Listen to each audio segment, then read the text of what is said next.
भारताच्या सार्वत्रिक निवडणुकांच्या अनुषंगाने आपण आज या ठिकाणी एकत्रित आलेले आहोत। इंडिया अलायन्स, महाविकास आघाडी, भारतीय राष्ट्रीय काँग्रेस पक्षाचे अधिकृत उमेदवार doctor Shivaji Kalge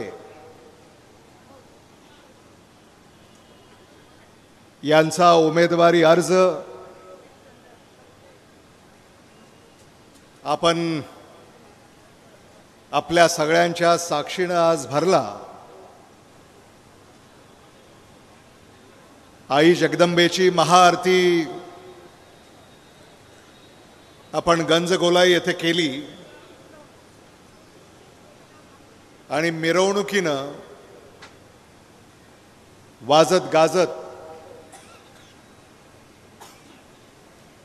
doctor Babasaheb Ambedkar park येथे आपण प्रचाराचा श्रीफळ वाढवला। या सभेचे सन्माननीय अध्यक्ष, आपले लाडके नेते, महाराष्ट्राचे माजी मंत्री, सहकार महर्षी आदरणीय दिलीपराव देशमुख साहेब,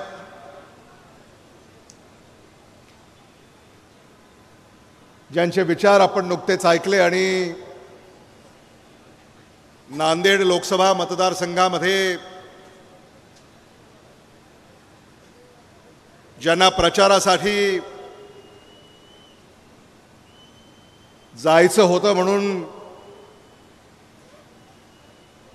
ते आपल्याला शुभेच्छा देऊन गेले, ते काँग्रेस पक्षाचे राज्यसभेचे खासदार चंद्रकांत हांडोरेजी, आदरणीय उल्हासदादा पवारजी, आदरणीय आई, आदरणीय आशाताई श्यामसुंदर शिंदेजी, लातूर ग्रामीणचे आमदार धीरज देशमुख, आदरणीय विनायकराव पाटीलजी, आदरणीय त्रिंबक भिसेजी, आदरणीय दिनकर मानेजी,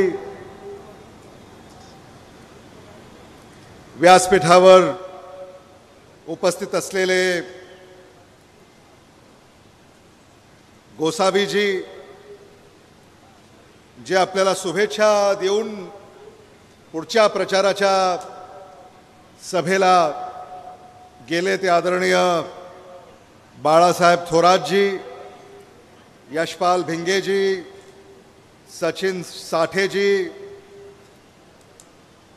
सुषमा अंधारेजी, व्यासपीठावर उपस्थित असलेले महाविकास आघाडीचे, शिवसेनेचे बालाजी रेड्डी,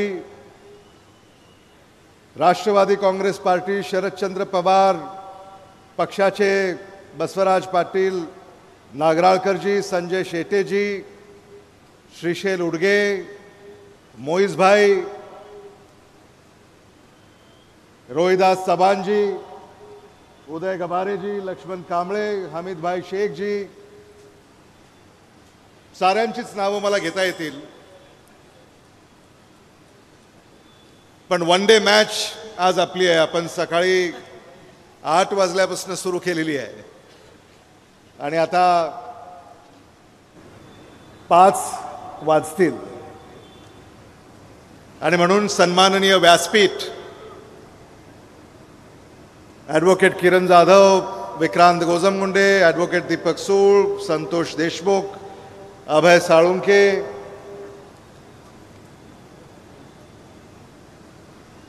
अनूप शेळके, सर्जेराव मोरे, समत पटेल हे सगळी मंडळी या प्रचाराच्या कामामध्ये आघाडीवर आहे. सगळ्यांचीच मला नावं घेणं हे क्रमप्राप्त आहे. स्मिता खानापुरे, शीलाताई पाटील, असं होऊ नये की एखाद्याचं नाव माझ्याकडनं राहून गेलं आणि ते उद्या घराबाहेर पडले नाहीत तर मात्र अडचण होऊ शकते. पण तसं होईल असं मला स्वतःला वाटत नाही. आणि म्हणून व्यासपीठावरचे आमचे महाविकास आघाडीचे सारे नेते, आम आदमी party, Shetkari Kamgar Paksha, Samajwadi Party, Republican Party of India, Communist Party of India, Shiva Sanghatana, Shetkari संघटना, इतर मित्रपक्ष, लातूर लोकसभा मतदारसंघातून उपस्थित असलेल्या साऱ्या नेत्यांचं, कार्यकर्त्यांचं मी मनापासून स्वागत करतो. आणि मतदार बंधू भगिनींचं जे घरातून सकाळी 7 वाजल्यापासून बाहेर पडलेले आहेत आणि कदाचित घरी जायला संध्याकाळचे 7 वाजतील, तर असे सारे बहादर मतदारांचं मी कौतुक करतो, त्यांचं मनापासून स्वागत करतो. आणि महाविकास आघाडीला जो तुम्ही पाठिंबा दर्शवलाय याबद्दल आपले जेवढे कौतुक करावेत, जेवढे आभार मानावेत, जेवढे धन्यवाद द्यावेत तेवढे कमी आहेत. भारत देशाच्या भवितव्याची ही निवडणूक आहे. या निवडणुकीमध्ये मतदान करत असताना आपल्याला विचारपूर्वक मतदान करायचं आहे. विचारपूर्वक आपला उमेदवार निवडायचा आहे, आपला पक्ष निवडायचा आहे. आणि हे करत असताना आज तुमची उपस्थिती ही नक्की सांगून जाते की आपण महाविकास आघाडीच्या पाठीशी खंबीरपणे उभे आहात. आपण डॉक्टर शिवाजी काळगे यांच्या पाठीशी खंबीरपणे उभे आहात. याबद्दल आमच्या कोणाच्याही मनामध्ये कसलीही शंका नाही आहे. भारतामध्ये काय चाललंय, महाराष्ट्रामध्ये काय चाललंय याची चर्चा या निवडणुकीमध्ये होते आहे. आज आदरणीय दिलीपराव देशमुख साहेबांना मी सांगू इच्छितो की 21 मार्च रोजी महाविकास आघाडीने डॉक्टर शिवाजी काळगे यांच्या तिकिटाची घोषणा केली. 21 मार्च. आज 19 एप्रिल आहे. उद्या छाननी आहे आणि परवा 21 एप्रिल आहे. या महिन्याभरामध्ये डॉक्टर शिवाजी काळगे यांनी या लोकसभा मतदारसंघामध्ये एक फेरी प्रचाराची पूर्ण केलेली आहे.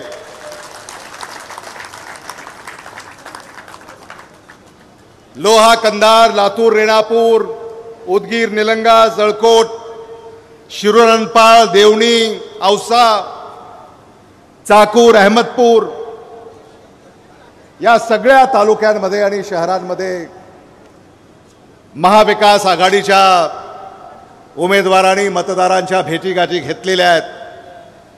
आणि त्या प्रत्येक गावातून, प्रत्येक शहरातून डॉक्टर शिवाजी काळगे यांना उदंड असा प्रतिसाद या ठिकाणी लाभतोय. हे मला मुद्दामून या ठिकाणी सांगितलं पाहिजे. आज डॉक्टर शिवाजी काळगे तुमचं भाषण आम्ही ऐकलं. 25 वर्ष ते वैद्यकीय सेवा देत आहेत. रुग्णसेवा हीच ईश्वर सेवा हे ब्रीद वाक्य त्यांनी जोपासलेलं आहे. आणि अगदी 30 दिवसामध्ये जे भाषण आपण आज या ठिकाणी केलं याचं खरंच मला मनापासूनचा आनंद होतोय आणि आपलं जेवढं कौतुक करावं तेवढं कमी आहे. 5 वर्षात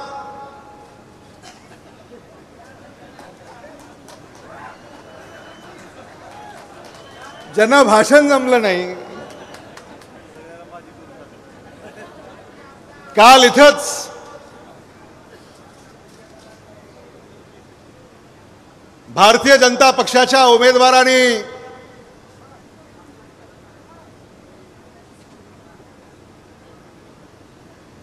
आजींना माजी केलं.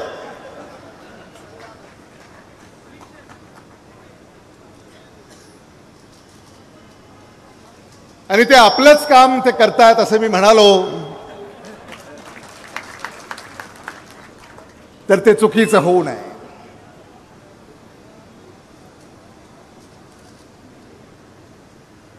गावाकडे ते जात आहेत, गावामध्ये स्वागत होत नाही. शहरांमध्ये ते जात आहेत, त्यांना तिथं विरोध होतोय.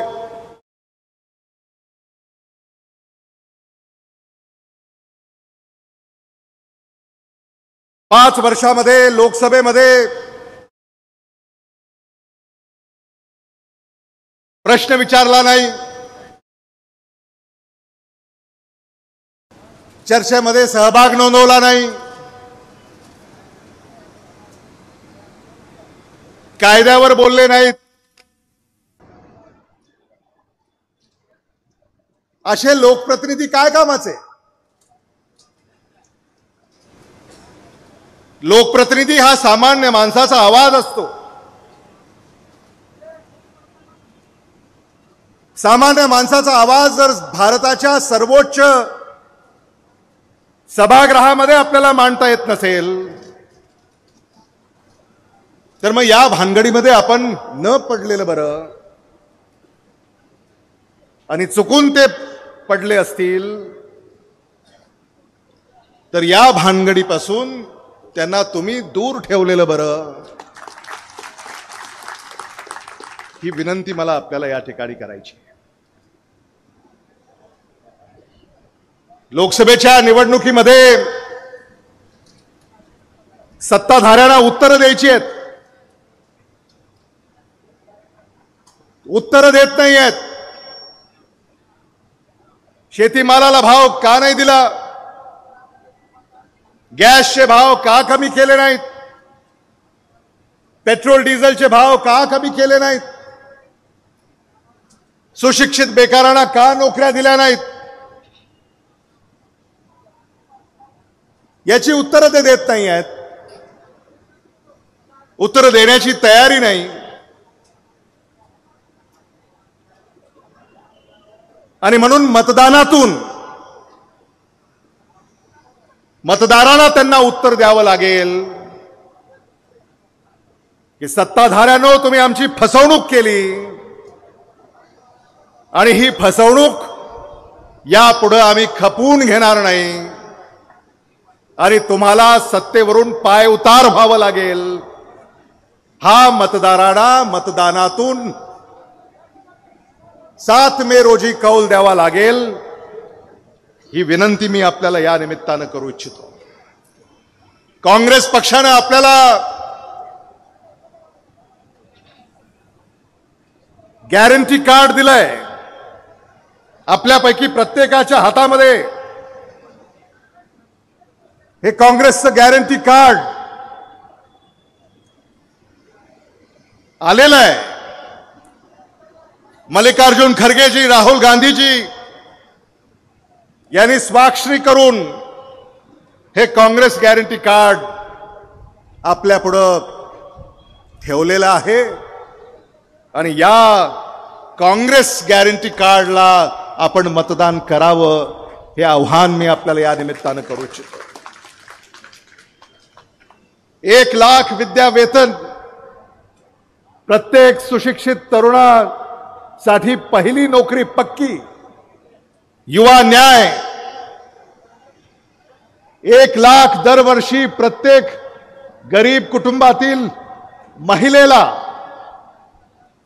नारी न्याय, कर्जमाफी आणि स्वामीनाथन आयोगाच्या फॉर्म्युल्यानुसार शेतीमालाला हमी भावाची कायदेशीर गॅरंटी, शेतकरी न्याय,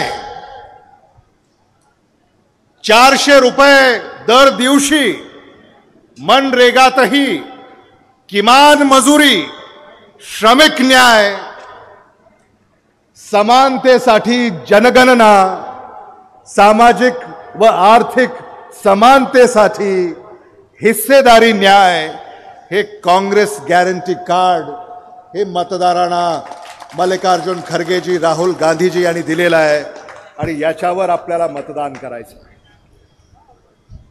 काँग्रेस गॅरंटी ही कर्नाटकामध्ये लागू झाली, तेलंगणामध्ये लागू झाली आणि आता या भारत देशामध्ये आपल्याला लागू करायची आहे. हे आपल्याला ठरवायचं आहे. हे मला मुद्दामून या ठिकाणी आपल्याला सांगावंसं वाटतं. आज राहुल गांधी या देशामध्ये नवा विचार मांडतायत. भारत जोडो यात्रा, भारत जोडो न्याय यात्रा, भारत जोडो यात्रा कन्याकुमारी पासून काश्मीर पर्यंत आणि भारत जोडो न्याय यात्रा मणिपूर पासून मुंबई पर्यंत आपले नेते राहुल गांधी यांनी आपल्यासाठी, आपल्या हक्कासाठी, आपल्या न्यायासाठी काढली. त्याला साथ देण्यासाठी आपण आज या ठिकाणी आलेले आहोत. आजची ही आपली यात्राच आहे. दुसरं याला काहीही आपण याचं वर्णन करू शकत नाही. महाविकास आघाडीची ही यात्रा, या यात्रेमध्ये सामील झालेला प्रत्येक यात्रेकरू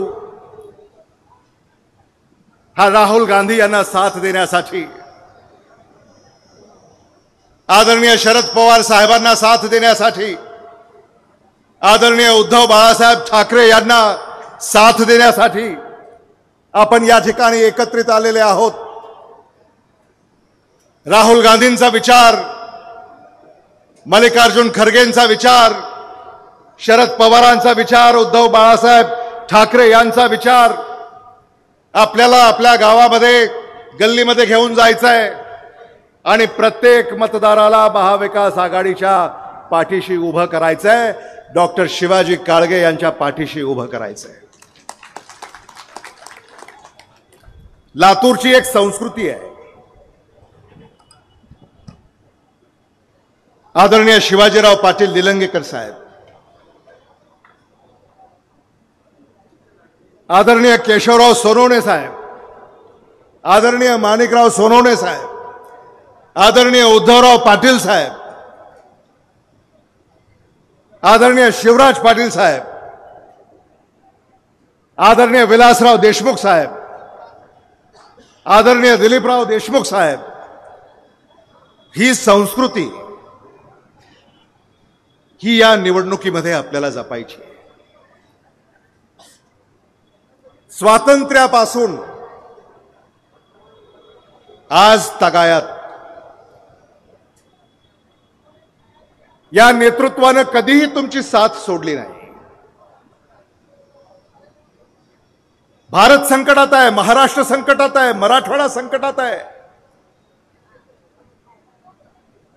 पण आपल्या नेतृत्वामुळे हे संकट लातूरमध्ये म्हणावं तसं जाणवत नाही. शेतीमालाला भाव सरकार देत नाही, पण आपलं नेतृत्व आपल्या ऊसाला हमी भाव देतं. मराठवाड्यामध्ये सर्वाधिक ऊस दर हे आपल्याला आपलं नेतृत्व देतं. या वर्षी उसाला भावापोटी 1500 कोटी रुपये शेतकऱ्याच्या खात्यावर जमा करण्याची किमया आपल्या नेतृत्वाने केली, काँग्रेसने केली.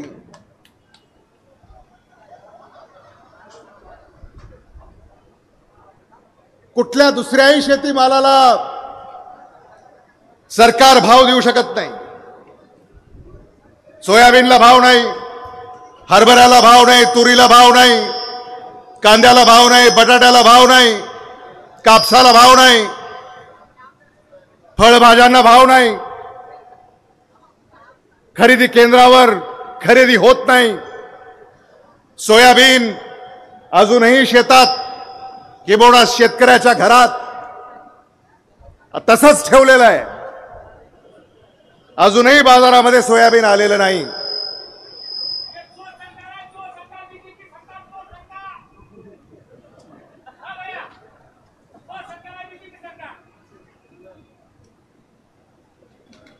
या सरकारला आपल्याला बदलावं लागेल.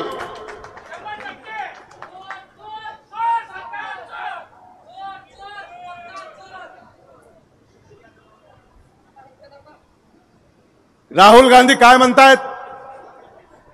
शेतीमालाला हमी भाव स्वामीनाथन आयोगानुसार देण्याचा कायदा इंडिया आघाडीचं सरकार या देशामध्ये सत्तेवर आल्यानंतर पहिल्यांदा तो कायदा पारित करणार आणि शेतीमालाला हमी भाव देण्याचा कायदा, जसा उसाला हमी भाव देण्याचा कायदा भारत सरकारनं पारित केलेला आहे, तसाच प्रत्येक शेतीमालाला कायद्यानं हमी भाव देण्याचा शब्द राहुल गांधी यांनी दिलेला आहे. आपल्यापैकी सगळ्या